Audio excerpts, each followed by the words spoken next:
আসসালামু আলাইকুম সবাইকে, আশা করছি সবাই অনেক অনেক ভালো আছেন। কিছু প্রশ্ন পাচ্ছি যে ভাইয়া আমরা কিছু ডিজাইন করেছি, ডিজাইন করার পর হচ্ছে আমার ক্লায়েন্টকে আমি সাবমিটও করেছি, ক্লায়েন্ট এসে বললো যে ডিজাইনের সমস্যা হচ্ছে প্রিন্ট করার পরেই সেই। তো যেটা বিষয় হচ্ছে যে আপনাকে খুব ভালো করে জানতে হবে যে কালার যেটা আমরা মুড সিলেক্ট করি এটা আসলে কোন মার্কেট প্লেস কোনটা সিলেক্ট করে, মানে কোন মার্কেট প্লেসে কোনটাকে আপনাকে দিতে বলে সেটা আপনাকে খুব ভালো করে জানতে হবে। সো এটার জন্য হচ্ছে অনেকেই জানেন যে হচ্ছে যে আমরা যদি প্রিন্ট করি কোনো জিনিস, আমরা করার পরে যদি সেটাকে আমরা প্রিন্ট করে বের করি তাহলে হচ্ছে আমাকে সিএমওয়াইকে কালারটা দিতে হবে। আর যদি আমরা সিএমওয়াইকে কালার না দেই তাহলে হচ্ছে 8 GB দিব যদি আমরা সাইটে আপলোড করি। এখন এরকম একটা দ্বিধাদ্বন্দ্ব যে আমি তো টি শার্টটা নিয়ে ক্লায়েন্টকে দেবো, ক্লায়েন্ট সাইটে আপলোড করবে, এখন কি 8 GB হবে না সিএমওয়াইকে হবে, যেহেতু মানে এক ধরনের চিন্তা ভাবনা।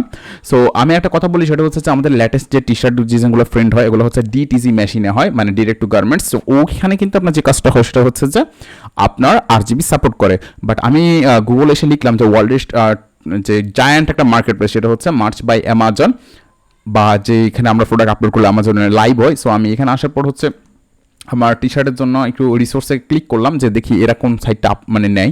সো সাইটগুলো লোডিং হচ্ছে, তার মধ্যে থেকে আমি একটা কথা বলি, সেটা হচ্ছে যে আমি প্রতিদিনই চেষ্টা করবো একটা একটা করে প্রশ্নের উত্তর দেওয়ার জন্য। আপনার যদি কোনো প্রশ্ন থেকে থাকে টি শার্ট ডিজাইন নিয়ে কমেন্টে করে দিতে পারেন, অথবা হচ্ছে এই পোস্টটা যেখানে দেখতে পাচ্ছেন সেখান থেকে কিন্তু আমাদের গ্রুপ আছে, এই গ্রুপে যুক্ত হয়ে যাবেন। এই গ্রুপে যদি আপনি অনেক হেল্প পাবেন, কোনো মানে আপডেট আসলেই বা হচ্ছে অন্যরা কোন ধরনের ডিজাইন করে বা কোনো রিসোর্স থাকলে কিন্তু এখান থেকে পেয়ে যাবেন।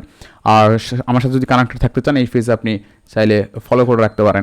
এখন যেটা বিষয় সেটা হচ্ছে যে আমরা এখানে আসার পর দেখতে পাচ্ছি যে আমাজন আমাদেরকে বলতেছে যদি তুমি টি শার্ট ডিজাইন করো সাইজ দিবা হচ্ছে কি বলে 4500 এবং 5400 পিক্সেল, অ্যান্ড দেন হচ্ছে কালার মোডটা তোমার কী হতে হবে 8 GB।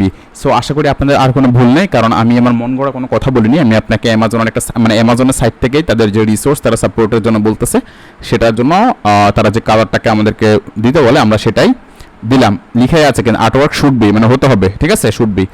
তো এখানে এটা হচ্ছে যে 8 GB কালার মোড হবে, অবশ্যই পিএনজি ফরম্যাট দিবেন। আশা করি উত্তরটা পেয়েছেন। ধন্যবাদ সবাইকে, ভালো থাকবেন, সুস্থ থাকবেন। See you next tutorial, till then take care, আসসালামু আলাইকুম।